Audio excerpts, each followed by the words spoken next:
Karibu kwenye habari kubwa za ulimwengu leo kutokea hapa DJ Toto Michelle TV, na hizi ni miongoni mwa habari kubwa ambazo tumekuandalia hii leo.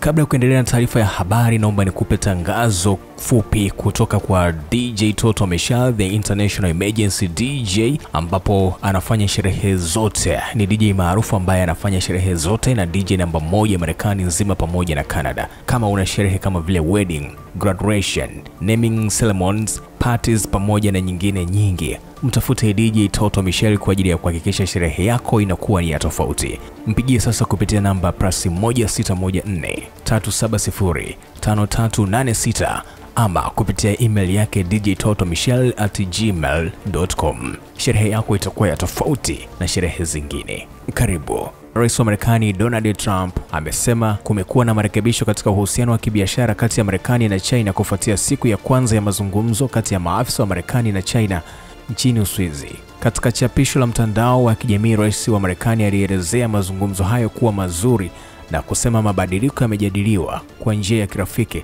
lakini yenye kujenga. Vita vya kibiashara vinaongezeka kati ya Washington na Beijing vimeshuhudia rais wa Marekani akipiga bidhaa za China zinazoingia Marekani kwa ushuru wa 145%. China ililipiza kisasi kwa ushuru wa 125 kwa baadhi ya bidhaa za Marekani.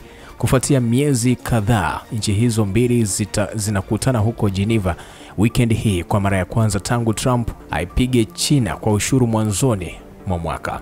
Taarifa chache zaidi kwenye chapisho la jukwaa la kijamii la Truth ni kuwa mazungumzo yanatarajiwa kuendelea siku ya Jumapili na yanafanyika kati ya makamu mkuu wa China na waziri wa hazina wa Marekani Scott Bessent.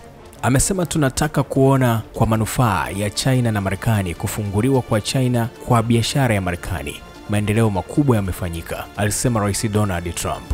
Na katika hatua nyingine, rais wa Urusi Vladimir Putin ameialika Ukraine kushiriki katika mazungumzo ya moja kwa moja tarehe 15 mwezi Mei, saa chache baada ya viongozi wa Ulaya kuitaka Moscow kukubali kusitishwa kwa mapigano siku 30. Katika hotuba ya nadra ya runinga ya usiku wa manane kutoka Kremlin, Putin alisema Urusi ilikuwa inatafuta mazungumzo mazito yenye lengo la kusonga mbele kuelekea amani ya kudumu na yenye nguvu. Mapema siku ya Jumamosi, waziri mkuu wa Uingereza alisafiri hadi Kiev na wenzake kutoka Ufaransa, Ujerumani na Poland kuweka shinikizo kwa Urusi kujitolea kusitisha mapigano bila masharti kuanzia siku ya Jumatatu.